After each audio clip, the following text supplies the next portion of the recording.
तोहर मुस्कान लेता जान कैसे मुस्कैबू तोहर मुस्कान लेता जान कैसे मुस्कैबू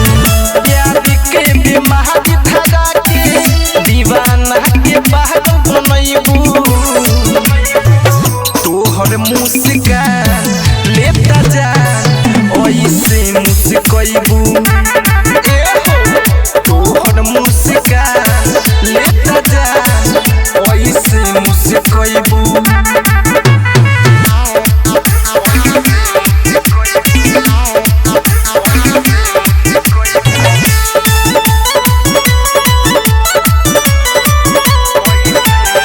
लागेलू चांद के परी हो बड़ेलू जैसे मर करी हो ऐसा न तोहर याद रही तो केना दीवाना मरी हो लागेलू चांद के परी हो बड़ेलू जैसे मर करी हो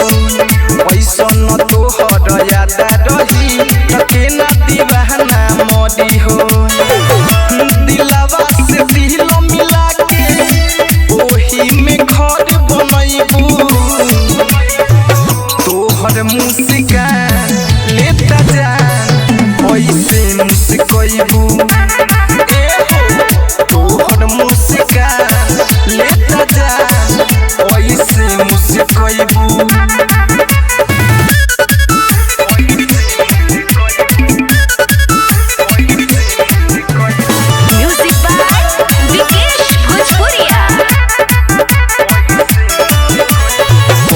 के तू तो रानी हौ प्यार के पहिला निशानी हौ तुहरे पे हम तो फिदा बानी हम पगला तू हमर दीवानी हौ परियन के तू तो रानी हौ प्यार के पहिला निशानी हौ तुहरे पे हम तो फिदा बानी हम पगला तू हमर दीवानी हौ रीति कोनिक सदा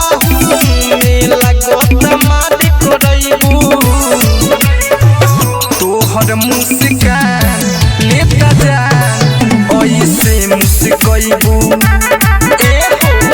तोहर मुस्कान लेता जान कैसे मुस्कैबू। रवि रिकॉर्डिंग स्टूडियो चिरैया।